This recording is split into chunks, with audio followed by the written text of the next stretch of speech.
UDF നവയുഗ Keralam സൃഷ്ടിക്കുക എന്ന ചിന്തയോടെ ഭരണം തുടങ്ങിയിട്ട് 2 മാസങ്ങൾ പിന്നിട്ടു. പക്ഷേ നമുക്കറിയാം, ധനപ്രതിസന്ധി മൂലം ഗവൺമെൻറ് ആഗ്രഹിക്കുന്ന വേഗം കൈവരിക്കുവാൻ കഴിയുന്നില്ല. ഗവൺമെൻറ് തന്നെ ധവളപത്രം പുറപ്പെടുവിച്ചു. ആ ധവളപത്രത്തിൽ നിലവിലിരിക്കുന്ന ധനപ്രതിസന്ധിയുടെ രൂക്ഷത വളരെ കൃത്യമായി രേഖപ്പെടുത്തിയിട്ടുണ്ട്. അതോടൊപ്പം തന്നെ വിഭവ സമാഹരണത്തിനുള്ള ബുദ്ധിമുട്ടുകൾ, അത് നികുതി വർദ്ധിപ്പിക്കാനുള്ള സാധ്യതയില്ലായ്മകൾ, ഇതെല്ലാം അതിൽ രേഖപ്പെടുത്തുന്നുണ്ട്. തന്നെയുമല്ല, ഒരു പാരലൽ ഗവൺമെൻറ് പോലെ പ്രവർത്തിച്ചു കൊണ്ടിരുന്ന കിഫ്ബി ഉണ്ടാക്കി വച്ചിട്ടുള്ള കടഭാരം, അതെല്ലാം വളരെ കൃത്യമായിട്ട് ചൂണ്ടിക്കാണിക്കുന്നുണ്ട് ധവളപത്രത്തിൽ. ഈ ധവളപത്രം കണ്ടതിന് ശേഷമാണല്ലോ പ്രതിപക്ഷം അവരുടെ ഭരണഘട്ടത്തെ ന്യായീകരിച്ചുകൊണ്ട് ഒരു ബദൽ ധവളപത്രം പുറപ്പെടുവിച്ചത്. അതിനകത്ത് ഗവൺമെൻറ്റിൻ്റെ ധവളപത്രത്തിൽ പറയുന്നതൊക്കെ നിഷേധിക്കുന്നുണ്ട്. പക്ഷേ വസ്തുതകൾ മനസ്സിലാക്കുന്നവർക്ക് അറിയാം, ഇരുട്ടുകൊണ്ട് ഓട്ടയടയ്ക്കാനാണ് ഇടതുപക്ഷം കഴിഞ്ഞ 10 വർഷങ്ങളിൽ ശ്രമിച്ചത്. അതിനുശേഷം ഇപ്പോഴും അവരവിടെ തന്നെ പിടിച്ച് കടിച്ചു തൂങ്ങി നിൽക്കുകയാണ്. അതായത് അന്ന് നടത്തിയ ഈ 10 വർഷ ഭരണത്തിൻ്റെ ഹാങ് ഓവറാണ് ഇപ്പോഴും കേരളം അനുഭവിച്ചുകൊണ്ടിരിക്കുന്നത്. അന്ന് ഇലക്ട്രിസിറ്റി ബോർഡിൽ നടപ്പാക്കേണ്ടിയിരുന്ന പരിഷ്കാരങ്ങൾ കൃത്യമായി നടപ്പാക്കിയില്ല. അതേസമയത്ത് അതിനുവേണ്ടി 0.5% അധിക കടമെടുക്കാനുള്ള സാധ്യത അത് ഇടതുപക്ഷം പ്രയോജനപ്പെടുത്തുകയും ചെയ്തു. പക്ഷേ ഇലക്ട്രിസിറ്റി റെഗുലേറ്ററി കമ്മീഷൻ ആവശ്യപ്പെട്ട രീതിയിലുള്ള പരിഷ്കാരങ്ങൾ അതേപോലെ തന്നെ നടപ്പാക്കിയുമില്ല. അങ്ങനെ നടപ്പാക്കിയിരുന്നെങ്കിൽ ഇപ്പോൾ ഈ ഇലക്ട്രിസിറ്റി ക്ഷാമം ഉണ്ടാവുകയോ ഇത്രയധികം ചൂടനുഭവിക്കേണ്ടി വരികയോ ചെയ്യുകയില്ലായിരുന്നു. അപ്പോൾ ഇതൊക്കെ ചൂണ്ടിക്കാണിക്കുന്നത് ആ കഴിഞ്ഞ 10 വർഷത്തെ ഭരണം എത്ര ക്രമരഹിതമായിരുന്നു, എത്ര ജനക്ഷേമരഹിതമായിരുന്നു എന്നൊക്കെയാണ് നാം മനസ്സിലാക്കേണ്ടത്. അങ്ങനെ ഇരിക്കെയാണ് അപ്പോൾ എങ്ങനെയാണ് ഈ പ്രതിസന്ധിയെ തരണം ചെയ്യുക? ഒരു മുഖ്യമന്ത്രി മാത്രം വിചാരിച്ചാലോ ഏതാനും മന്ത്രിമാർ വിചാരിച്ചാലോ ഇത്ര വലിയ കടുത്ത ധനപ്രതിസന്ധി തരണം ചെയ്യാൻ ഒക്കുകയില്ല. നികുതി വർദ്ധിപ്പിച്ചോ അങ്ങനെ വരുമാന സമാഹരണം വർദ്ധിപ്പിക്കാനുള്ള മാർഗവും ഇല്ല. എല്ലാ നികുതികളും അതിൻ്റെ മൂർധന്യത്തിൽ കൊണ്ടുപോയി വെച്ചിരിക്കുകയാണ്. അങ്ങനത്തെ സാഹചര്യത്തിലാണ് ഇപ്പോൾ ഒരു ഭരണപരിഷ്കാരം, ഏത് തരത്തിലുള്ള ഭരണപരിഷ്കാരമാണ്, അതായത് ഓരോ വകുപ്പിൻ്റെയും കാര്യക്ഷമത വർദ്ധിപ്പിക്കുക, കാര്യക്ഷമത ഉച്ചസ്ഥായിയിലെത്തിക്കുക. അതിനുവേണ്ടി എന്താണ് ചെയ്യേണ്ടത്? അതായത് നമ്മൾ CAG റിപ്പോർട്ടുകൾ, കഴിഞ്ഞ 10 വർഷത്തെ CAG റിപ്പോർട്ടുകൾ കണ്ടാൽ അറിയാം, അതിനകത്തൊക്കെ ഓരോ വകുപ്പുകൾക്കും ലഭിക്കുന്ന ഫണ്ട് വകമാറ്റാൻ അത് സർക്കാരിൽ നിന്ന് തന്നെയാണ്. മിക്കവാറും പൊതുഭരണ വകുപ്പിൽ നിന്ന് തന്നെയുള്ള സമ്മർദ്ദം കൊണ്ടാണ് അത് PRDയിലേക്കും മറ്റങ്ങനെയുള്ള കാര്യങ്ങളിലേക്കും ഒക്കെയാണ് വകമാറ്റി പോകുന്നത്. അപ്പോൾ അങ്ങനെ വകമാറ്റി പോവുക, അതായത് വകുപ്പുകളുടെ കാര്യക്ഷമത, ഏറ്റെടുത്ത പദ്ധതികൾ നടപ്പിലാക്കാൻ കഴിയാതെ വരിക, അതിലേക്കൊക്കെ നയിച്ച കാരണങ്ങൾ ഈ വകമാറ്റി ചെലവഴിക്കലാണ് പ്രധാനമായിട്ടും. എന്നിട്ട് അതിൻ്റെ ഓഡിറ്റിംഗ് നടക്കാതിരിക്കുക, അങ്ങനെ നിരവധി അതുപോലെ വരുമാന സമാഹരണത്തിൽ ശക്തമായ നടപടികൾ എടുക്കാതെ വരുമാന സമാഹരണം കാര്യക്ഷമത ഇല്ലാതെയാവുക. അതുകൊണ്ടാണ് ഓരോ ബജറ്റ് ഇൻ ബ്രീഫ് ഡോക്യുമെൻ്റ് നോക്കിയാലും അതിലൊക്കെ നമുക്ക് കാണാൻ പറ്റും, നികുതികൾ ചുമത്തി പക്ഷെ പിരിച്ചെടുക്കാൻ പറ്റാത്തത് എന്ന് പറഞ്ഞ് വലിയ ഒരു തുക. അപ്പോൾ ഈ വർഷത്തെ ഇൻ്റേരിയം ബജറ്റിൽ ബഹുമാനപ്പെട്ട മന്ത്രി ബാലഗോപാൽ തന്നെ കൊണ്ടുവന്നിരുന്നു 21,100 കോടിയിലധികം രൂപ പിരിച്ചെടുക്കാൻ പറ്റാത്ത നികുതികളെ പറ്റി. അപ്പോൾ എന്തുകൊണ്ടാണ് നികുതി ചാർത്തിയിട്ട് അത് പിരിച്ചെടുക്കാൻ പറ്റാത്തത്? തീർച്ചയായിട്ടും അത് കാര്യക്ഷമത ഇല്ലായ്മയാണ്. സമയത്തിടപെട്ട് നികുതി പിരിച്ചെടുക്കാൻ ശ്രമിക്കണം. അങ്ങനെയാണെങ്കിലേ അത് കാര്യക്ഷമമായിട്ട് നടക്കൂ. അപ്പോൾ ഇങ്ങനെ കാര്യക്ഷമത ചോർന്നു പോയ 10 വർഷത്തെ ഭരണം, ആ 10 വർഷത്തെ ഭരണത്തിൻ്റെ ഈ കെടുതികൾ ഒക്കെ ഒന്ന് അതിജീവിച്ച് ഗവൺമെൻറ്റിനെ ഒരു ഒരു ശക്തമായ നിലപാടിലേക്ക് കൊണ്ടുവരണമെന്നുണ്ടെങ്കിൽ ഇതുപോലെയുള്ള ഭരണപരിഷ്കാരമാണ് അനിവാര്യമെന്ന് അറിയുന്നത് കൊണ്ട് തന്നെയാണ് ബഹുമാനപ്പെട്ട മുഖ്യമന്ത്രിയും മന്ത്രിസഭയും ചേർന്ന് ഇങ്ങനെ ഒരു ഭരണപരിഷ്കാരം, കാര്യക്ഷമത വർദ്ധിപ്പിക്കുന്നതിനുള്ള പരിഷ്കാരങ്ങൾ, ഈ പരിഷ്കാരങ്ങളെ മേൽനോട്ടം വഹിക്കാൻ പരിഷ്കാരങ്ങൾ കൊണ്ടുവരിക, 5 തലത്തിലുള്ള ഭരണപരിഷ്കാരങ്ങൾ കൊണ്ടുവരിക എന്നതിലുപരി അതിന് ഒരു മേൽനോട്ട സമിതിയെ രൂപീകരിച്ചു.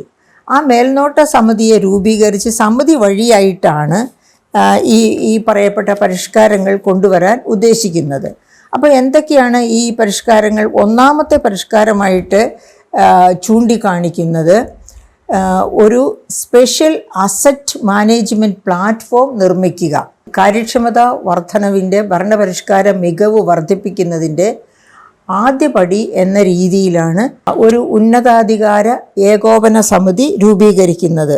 ഇങ്ങനെ കാര്യക്ഷമത വർദ്ധിപ്പിക്കുന്നതിന് വേണ്ടി ഒരു 5 പദ്ധതികളാണ് കൊണ്ടുവന്നിരിക്കുന്നത്. ഈ പദ്ധതികളുടെ മേൽനോട്ടം, അതായത് സമയബന്ധിതമായി കൃത്യമായി ഈ പദ്ധതികൾ നടപ്പിലാക്കുന്നു എന്നുറപ്പുവരുത്തുന്നതിന് ഒരു ഉന്നതാധികാര സമിതിയെ നിയോഗിച്ചിട്ടുണ്ട്. എന്നിട്ട് ഏതൊക്കെയാണ് ഈ 5 പദ്ധതികൾ എന്ന് നമുക്ക് ഒന്ന് നോക്കാം. ഒന്നാമത്തേത് സ്പെഷ്യൽ അസറ്റ് മാനേജ്മെൻറ്റ് പ്ലാറ്റ്ഫോമാണ്. അതായത് ഏതൊക്കെ അസറ്റ്സ് ആണോ സൃഷ്ടിച്ചുകൊണ്ടിരിക്കുന്നത്, ഏതിനൊക്കെ വേണ്ടിയാണോ ഇതിനകം തീരുമാനങ്ങൾ എടുക്കുകയും ഫണ്ട് ചെലവഴിക്കുകയും ഒക്കെ ചെയ്തിരിക്കുന്നത്, ആ എല്ലാ അസറ്റ്സിൻ്റെയും ഒരു രജിസ്ട്രി തയ്യാറാക്കുക. എവിടെ എന്തൊക്കെ നിർമ്മിതിയാണ് നടന്നിട്ടുള്ളത്, ഇപ്പോൾ ഉദാഹരണത്തിന് അണക്കെട്ടുകളാകാം, തുടങ്ങി വെച്ച് പൂർത്തിയാക്കിയിട്ടില്ലായിരിക്കാം, പൂർത്തിയാക്കിയത് കാണാം. അതുമല്ലെങ്കിൽ പാലങ്ങളായിരിക്കാം, അതുമല്ലെങ്കിൽ റോഡുകൾ, ഇതുപോലെ ഗവൺമെൻറ് കെട്ടിടങ്ങൾ, അത് സ്കൂൾ കെട്ടിടങ്ങളാകാം, ആശുപത്രി കെട്ടിടങ്ങളാകാം, മറ്റ് ഏത് തരത്തിലുള്ള അതുമല്ലെങ്കിൽ സാമൂഹ്യ, അതായത് നമ്മുടെ സാധാരണ രീതിയിലുള്ള പ്രാഥമികാരോഗ്യ കേന്ദ്രങ്ങളാകാം. ഇങ്ങനെയൊക്കെയുള്ള നിർമ്മിതികൾ, ഇവ ഏതൊക്കെ നിർമ്മിതികൾ നടന്നിട്ടുണ്ട്, എവിടെയൊക്കെയാണ് ഇപ്പോൾ നിർമ്മിതികൾ നടന്നുകൊണ്ടിരിക്കുന്നത്, എത്ര വർഷം കൊണ്ട് തീർക്കേണ്ടവയാണ്, ഏത് അളവ് വരെ ഏത് ഭാഗം വരെ തീർന്നു, ഇങ്ങനെയുള്ള എല്ലാ കാര്യങ്ങളെ പറ്റിയും വളരെ കൃത്യതയോടെ കണക്കെടുക്കുക എന്ന ഉദ്ദേശത്തോടു കൂടിയാണ് ഇങ്ങനെ ഒരു രജിസ്ട്രി നിർമ്മിക്കുന്നത്. അപ്പം ആ രജിസ്ട്രിയുടെ നിന്ന് കിട്ടുന്ന വിവരം കൊണ്ട് തന്നെ എവിടെയൊക്കെയാണ് താളം തെറ്റിക്കിടക്കുന്നത്, എന്തുകൊണ്ടാണ് താളം തെറ്റിപ്പോകുന്നത്, ഇത്തരം കാര്യങ്ങളെപ്പറ്റി വളരെ കൃത്യമായി മനസ്സിലാക്കാനും ആക്ഷൻ എടുക്കാനും ഗവൺമെൻറ്റിന് കഴിയും. അതിനുവേണ്ടിയാണ് ഇങ്ങനെ ഒരു അസറ്റ് രജിസ്ട്രി നിർമ്മിക്കുന്നത്. രണ്ടാമത്തേത് പ്ലാൻ സ്പേസ് 2, അത് പ്രോജക്റ്റ് രജിസ്റ്റർ തന്നെയാണ്. വിവിധ വകുപ്പുകൾ അനുമതി നൽകുന്ന പദ്ധതികൾ ജിയോ ടാഗ് ചെയ്യുക. അതായത് ഇപ്പോൾ ഗവൺമെൻറ്റിൻ്റെ തന്നെ നിരവധി വകുപ്പുകളുണ്ട്, പ്രധാനമായിട്ട് 36 പ്രധാന വകുപ്പുകളുണ്ട്, അവയുടെ ഉപവകുപ്പുകളുണ്ട്. ഈ വകുപ്പുകളൊക്കെ തന്നെ അനുമതി നൽകുന്ന നിരവധി പദ്ധതികളുണ്ട്, പ്രോജക്റ്റുകൾ. ഈ പ്രോജക്റ്റുകളിൽ ഒക്കെ പൂർത്തിയായവ കാണും, പൂർത്തിയാകാത്തവ കാണും. ഈ പറയപ്പെട്ട എല്ലാ പദ്ധതികളെയും ജിയോ ടാഗ് ചെയ്യുക. അങ്ങനെ ജിയോ ടാഗ് ചെയ്ത് കൊണ്ടുവന്നതിന് ശേഷം എവിടെ പദ്ധതി, എന്തിനുള്ള പദ്ധതി, എത്ര പണം ചെലവഴിക്കുന്ന പദ്ധതിയാണ് തുടങ്ങിയ എല്ലാ ഡീറ്റെയിൽസും ആ പദ്ധതി ഈ ജിയോ ടാഗിൽ തന്നെ, അതായത് ഇതിൽ തന്നെ ഈ പ്ലാൻ സ്പേസ് 2-ൻ്റെ രജിസ്ട്രിയിൽ തന്നെ രേഖപ്പെടുത്തിയിരിക്കും. അപ്പം ഇത് ഇത് വെറുതെ അങ്ങനെ ഒരു രജിസ്റ്റർ ഉണ്ടാക്കി വയ്ക്കുക മാത്രമല്ല, ഈ കൃത്യമായി ഇതിനെ അവലോകനം നടത്തുകയും ഇതേപ്പറ്റി ചർച്ച നടത്തുകയും ഇത് ചൂണ്ടിക്കാണിക്കുന്ന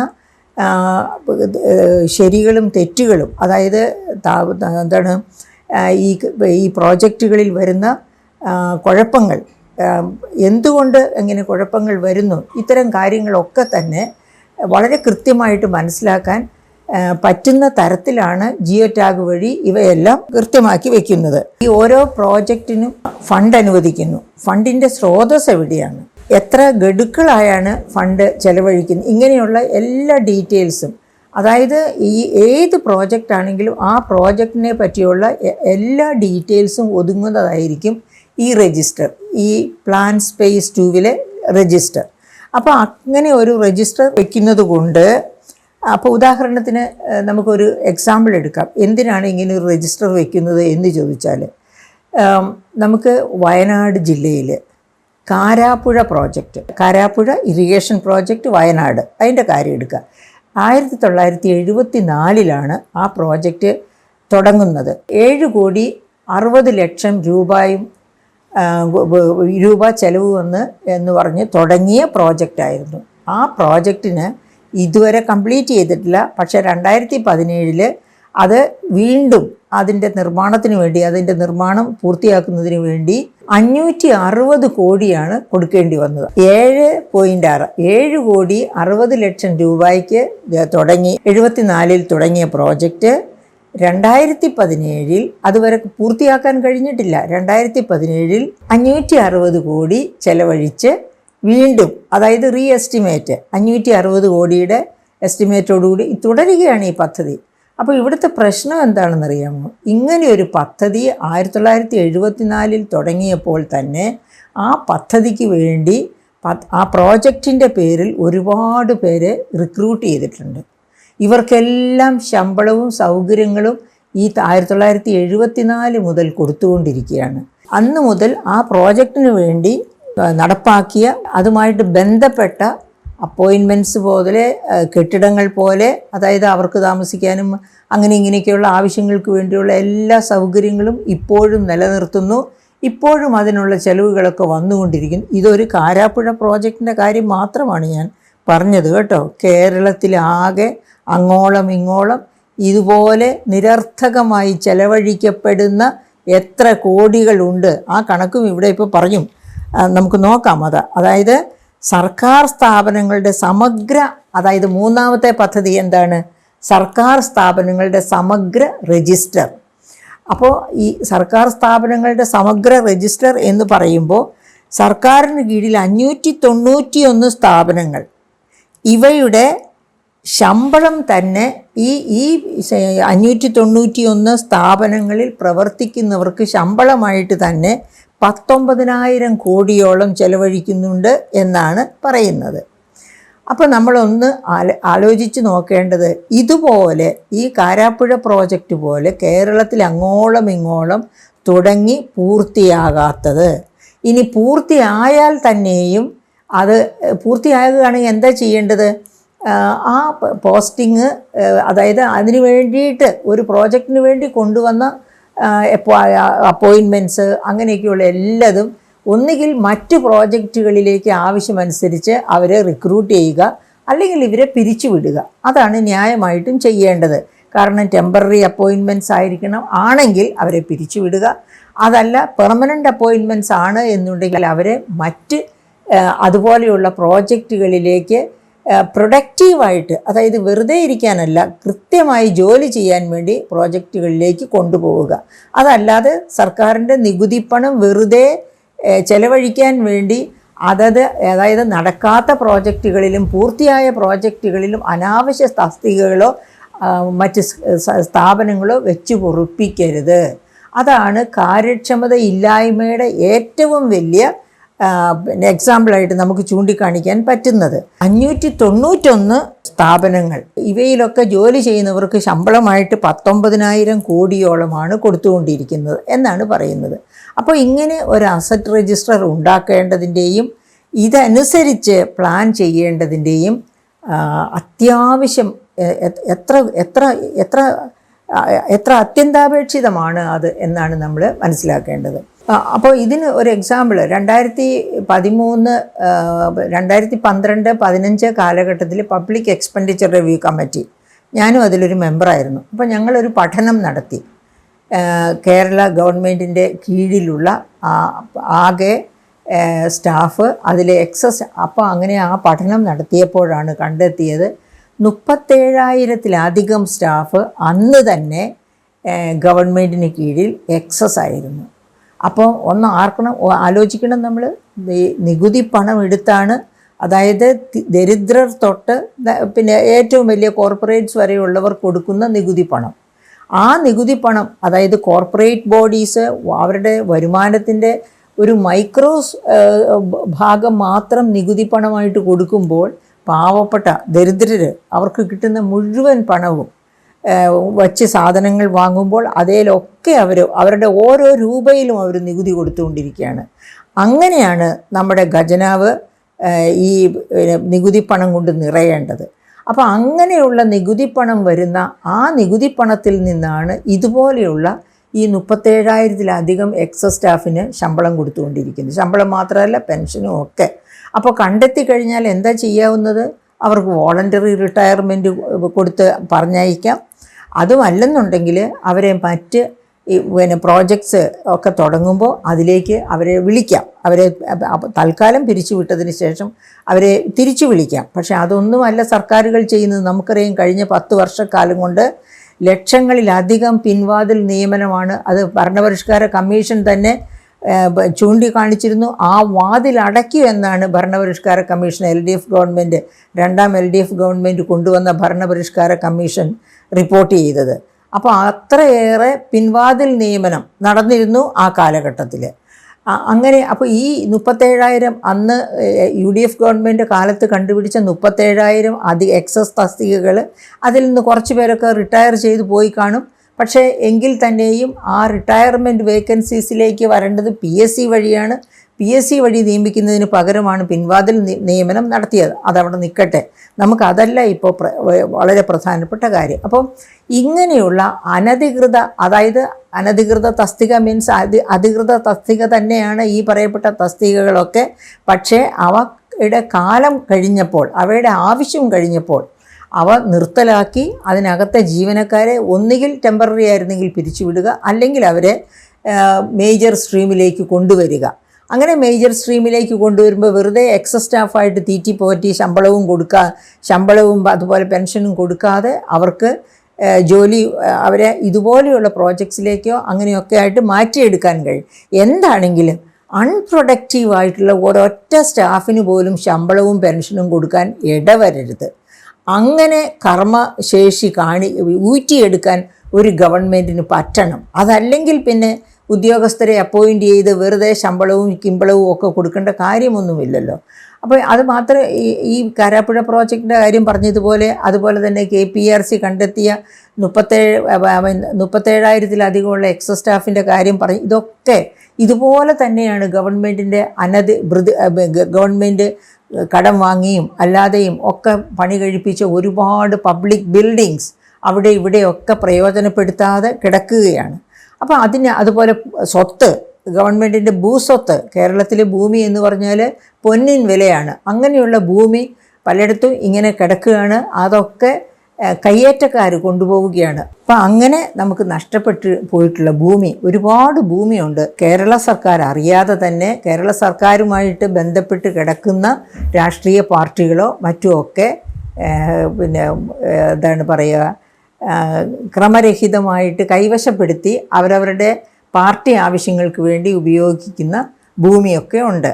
അതല്ലാതെ തന്നെ വ്യക്തികൾ സ്വന്തം ആവശ്യത്തിന്, പാർട്ടി ആവശ്യത്തിന് വേണ്ടിയാകുമ്പോൾ ഇപ്പോൾ ഈ AKG സെൻറ്റർ പണിയാൻ വേണ്ടി ഒരു സെൻറ്റർ നടത്താൻ വേണ്ടി കുറച്ച് ഭൂമി എടുത്തു എന്ന് പറയുന്നതിനേക്കാളൊക്കെ എത്രയോ ക്രമരഹിതമാണ് വ്യക്തികൾ സ്വന്തം ആവശ്യങ്ങൾക്ക് വേണ്ടി പോലും സർക്കാർ ഭൂമി കയ്യേറി സ്വന്തമാക്കുന്നത്. അതെല്ലാം നടന്നുകൊണ്ടിരിക്കുകയാണ് കേരളത്തിൽ അങ്ങോളം ഇങ്ങോളം. അപ്പോൾ ഇതൊക്കെ കണ്ടെത്തുക എന്നുള്ളത് ഈ അതായത് ഇങ്ങനെ ഒരു കമ്മിറ്റിയെ ഫോം ചെയ്ത് അതായത് സർക്കാരിൻ്റെ എല്ലാ തരം അസറ്റുകളും എവിടെയൊക്കെ ഉണ്ടോ അതൊക്കെ തൂത്തുകൂട്ടി ഒന്നിച്ചാക്കി അതിൽ നിന്ന് കിട്ടേണ്ട പ്രയോജനങ്ങളെല്ലാം സർക്കാരിലേക്ക് കൃത്യമായി കിട്ടത്തക്ക രീതിയിൽ ഇതുവരെ വരുത്തിയിരിക്കുന്ന അധിക ചെലവുകൾ മേലിൽ തുടരാതെ മുന്നോട്ട് കൊണ്ടുപോകാൻ കഴിയണം. അങ്ങനെ കാര്യക്ഷമമായ രീതിയിൽ ഉള്ള അസറ്റ്സിനെ പ്രയോജനപ്പെടുത്താൻ പറ്റുക. അത് നമ്മുടെ ധനപ്രതിസന്ധിക്ക് വലിയ ഒരു ഒരു പരിഹാരമാണ്. ഇതുപോലെയാണ് ഇനി വരുമാന സമാഹരണത്തിലും ഗവൺമെൻറ് കൈകടത്തേണ്ടത്. അപ്പോൾ ഇനി 5ാമത്തെ ഒന്നോടെയുണ്ട്. എന്താണ്? Is of doing business. അതായത് ഇവിടെ സംരംഭങ്ങൾ വരാത്തത് എന്തുകൊണ്ടാണ്? നമുക്കറിയാം, സംരംഭങ്ങൾ വരാത്തതിനെ പറ്റി നേരിട്ട് പറയുന്നതിന് പകരം നിതി ആയോഗ് 2025-26 ഒരു പഠനം നടത്തിയിട്ടുണ്ട്. അത് ഈ ഇന്ത്യയിലെ എല്ലാ സംസ്ഥാനങ്ങളെയും ചേർത്ത് വെച്ചുള്ള ഒരു പഠനമാണ്. ആ പഠനത്തിൽ പറയുന്നത് വ്യവസായ മത്സര സജ്ജത. ആ വ്യവസായ മത്സര സജ്ജത പഠനം നീതി ആയോഗ് 2025-26 നടത്തിയപ്പോൾ കേരളത്തിന് 23.6% മാർക്ക് കിട്ടി 15ാം സ്ഥാനത്താണ് നിൽക്കുന്നത്. അതായത് 18 മേജർ സംസ്ഥാനങ്ങൾ, അതിൽ 15ാം സ്ഥാനത്താണ് കേരളം നിൽക്കുന്നത്. 1ാം സ്ഥാനത്ത് നിൽക്കുന്ന ഒഡീഷ 76% മാർക്കോടെയാണ് നിൽക്കുന്നത് എന്നോർക്കണം. ഒഡീഷയ്ക്ക് 76% മാർക്ക് കിട്ടിയപ്പോൾ എന്തുകൊണ്ട് കേരളത്തിന് 24% താഴെ പോയി മാർക്ക്? പല കാരണങ്ങളുണ്ട്. ഒന്നാമത്തെ കാരണം അഭ്യസ്ത വിദ്യർ കേരളം വിട്ട് വെളിയിലേക്ക് പോകുന്നു. പ്രത്യേകിച്ച് വിദേശ രാജ്യങ്ങളിലെ 54ഓളം വിദേശ രാജ്യങ്ങളിലേക്കാണ് മലയാളി കുട്ടികൾ പഠനാവശ്യങ്ങൾക്കും ജോലി ആവശ്യങ്ങൾക്കും വേണ്ടി, ഇവിടെ പഠിച്ചാൽ ജോലിയില്ല എന്ന് പറഞ്ഞിട്ടാണ് പഠിക്കാനും ജോലി ആവശ്യങ്ങൾക്കും വേണ്ടി വിദേശത്തേക്ക് പോകുന്നത്. ഈസ് ഓഫ് ഡൂയിങ് ബിസിനസ് ഇല്ലാതിരിക്കുക. അതായത് ഇവിടെ ആരെങ്കിലും വന്ന് വ്യവസായം തുടങ്ങിയാൽ ഇവിടെ മിടുക്കരായ വിദ്യാർത്ഥികളെ, അതായത് തൊഴിലാളികളെ, അതായത് സാങ്കേതിക മികവുള്ള തൊഴിലാളികളെ കിട്ടാനില്ല, അഭ്യസ്ത വിദ്യർ പുറത്തേക്ക് പോകുന്നു. അപ്പോൾ അതാണ് ഒരു കാരണം. രണ്ടാമത്തെ കാരണം വ്യവസായ മത്സര സജ്ജതയിൽ, അതായത് ഈസ് ഓഫ് ഡൂയിങ് ബിസിനസ് തന്നെ, ആ വേർഡല്ല ഉപയോഗിച്ചിരിക്കണമെന്നേ ഉള്ളൂ. അതിൻ്റെ രണ്ടാമത്തെ കാരണമാണ് വയോജനങ്ങളുടെ എണ്ണം കൂടുതൽ. ഓൾ ഇന്ത്യ തലത്തിൽ വയോജനങ്ങൾ 7% മാത്രമുള്ളപ്പോൾ കേരളത്തിൽ 20-22% വരും. അതായത് 2011 സെൻസസ് അനുസരിച്ച് അന്ന് 17% അത് കഴിഞ്ഞിട്ട് വർഷങ്ങൾ 10-15 ആയില്ലേ. അപ്പോൾ ഇപ്പോൾ 20-22%. ഇനി അടുത്ത സെൻസസ് വരുമ്പോഴേ നമുക്ക് കൃത്യമായിട്ട് ആ കണക്ക് പറയാൻ പറ്റൂ. എനിവേ 60 കഴിഞ്ഞവരുടെ എണ്ണം കൂടി. പക്ഷേ 60 കഴിഞ്ഞവരുടെ എണ്ണം കൂടിയതുകൊണ്ട് കേരളത്തിൻ്റെ മത്സര സജ്ജത നഷ്ടപ്പെട്ടു പോയി എന്ന് ഞാൻ വിശ്വസിക്കുന്നില്ല. കാരണം 60 കഴിഞ്ഞവർക്കും വളരെ പ്രൊഡക്റ്റീവായിട്ട് അനുദിന ജീവിതത്തിൽ ഇടപെടാൻ കഴിയുമെന്നുള്ളതിന് ശാസ്ത്രം ധാരാളം തെളിവുകൾ മുന്നോട്ട് വയ്ക്കുന്നുണ്ട്. അങ്ങനെ ജീവിക്കുന്ന വ്യക്തികളും ധാരാളമായിട്ട് നമ്മുടെ സമൂഹത്തിലുണ്ട്. എനിഹൗ അത് ഒരു വ്യവസായ മത്സര സജ്ജതയ്ക്ക് 60 കഴിഞ്ഞവരല്ല വ്യവസായം തുടങ്ങാൻ ആഗ്രഹിക്കുന്നവർ അപ്പോയിൻ്റ് ചെയ്യാൻ താല്പര്യപ്പെടുന്നത് ചെറുപ്പക്കാരെയാണ്. അപ്പോൾ അത് തീർച്ചയായിട്ടും നീതി ആയോഗിൻ്റെ കണ്ടെത്തൽ തെറ്റ് എന്ന് നമുക്ക് പറയാൻ പറ്റില്ല. അപ്പോൾ ഇങ്ങനെയുള്ള കാരണങ്ങൾ, പിന്നെ അതുപോലെ നമുക്കറിയാമല്ലോ, കോടതി ഇടപെട്ടിട്ട് പോലും നോക്കുകൂലി ചോദിച്ച് പ്രശ്നങ്ങൾ ഉണ്ടാക്കുന്നവർ കേരളത്തിൽ ഒരിക്കലും അങ്ങനെ നോക്കുകൂലി ചോദിച്ച് പ്രശ്നങ്ങൾ ഉണ്ടാക്കാൻ ഒരു സാധ്യതയും ഇല്ല. കാരണം എന്താണെന്ന് വെച്ചാൽ 2000 ഇൻ്റർനാഷണൽ ലേബർ ഓർഗനൈസേഷൻ നടത്തിയ ലേബർ കോൺഫറൻസ്, ആ കോൺഫറൻസ് എന്ന് വെച്ചിട്ടുണ്ടെങ്കിൽ എന്തായിരുന്നു? ഡീസൻറ്റ് ജോബായിരുന്നു ആ കോൺഫറൻസിൻ്റെ അജണ്ട.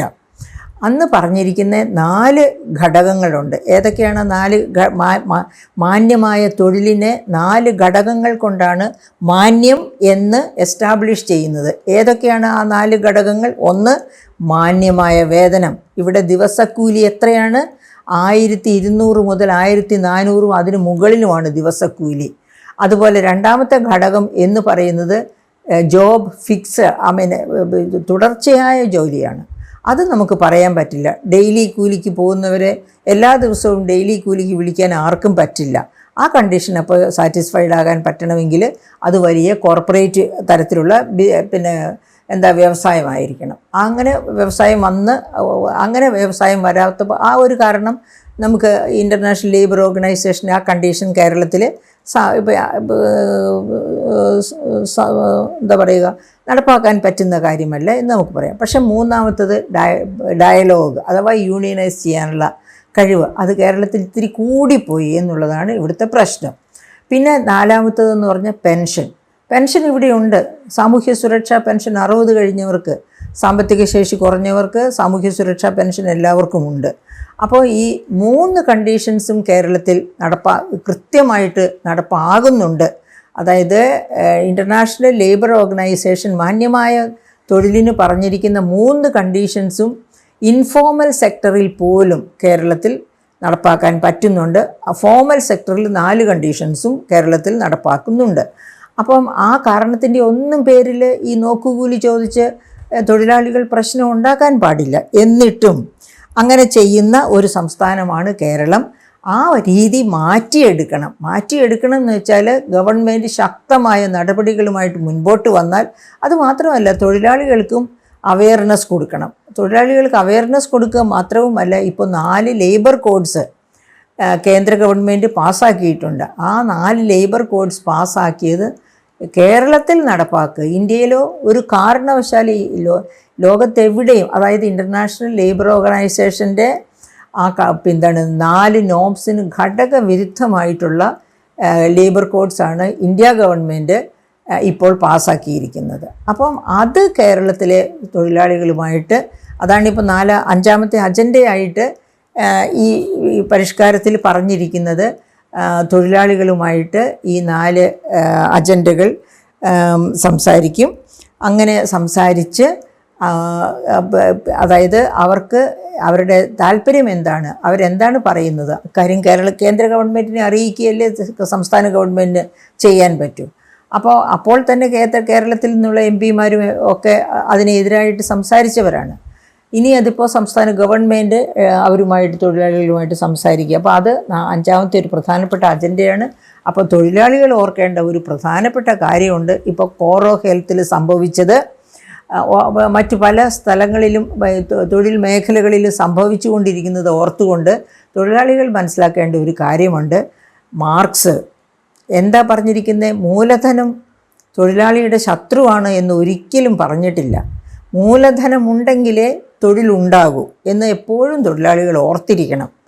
അപ്പോൾ അതേ സമയത്ത് തന്നെ തൊഴിലാളികളോട് അദ്ദേഹം പറയുന്ന ഒരു നല്ല കാര്യവും കൂടിയുണ്ട്. അതായത് നിങ്ങൾ സംഘടിച്ച് ശക്തരാകൂ എന്ന് പറഞ്ഞു അദ്ദേഹം. അങ്ങനെ സംഘടിച്ചത് കൊണ്ടാണ് ആഗോളതലത്തിൽ തൊഴിലാളികൾ ഇന്ന് അനുഭവിക്കുന്ന അതായത് നല്ല വേതനവും ജീവിത സൗകര്യങ്ങളും ഇൻ്റർനാഷണൽ ലേബർ ഓർഗനൈസേഷൻ നിലവിൽ വന്നതുപോലും മാർക്സിൻ്റെ ഈ തൊഴിലാളികളെ സജ്ജരാകൂ എന്ന് പറഞ്ഞ് തൊഴിലാളികളെ ഉണർത്തിയതിൻ്റെ ബാക്കി പത്രമായിട്ടാണ് ഇൻ്റർനാഷണൽ ലേബർ ഓർഗനൈസേഷൻ നിലവിൽ വരുന്നത് പോലും. ആ ഇൻ്റർനാഷണൽ ലേബർ ഓർഗനൈസേഷൻ ആ കൺവെൻഷനിൽ പറഞ്ഞിരിക്കുന്ന ഈ 4 കാര്യങ്ങളും ഇന്ത്യയിൽ നടപ്പിലാക്കണം, ലോകത്തെവിടെയും നടപ്പിലാക്കണം. അത് വേണ്ടെന്നില്ല. പക്ഷേ നോക്കുകൂലി, അത് മാർക്സ് പോലും അതിനെതിരായിരുന്നു. കാരണം മാർക്സ് പറഞ്ഞത് എന്താണ്? അത് മാർക്സിനെ നന്നായി പഠിക്കണം, എങ്കിലേ മാർക്സ് പറഞ്ഞത് എന്താണ് എന്ന് മനസ്സിലാക്കാൻ പറ്റുള്ളൂ.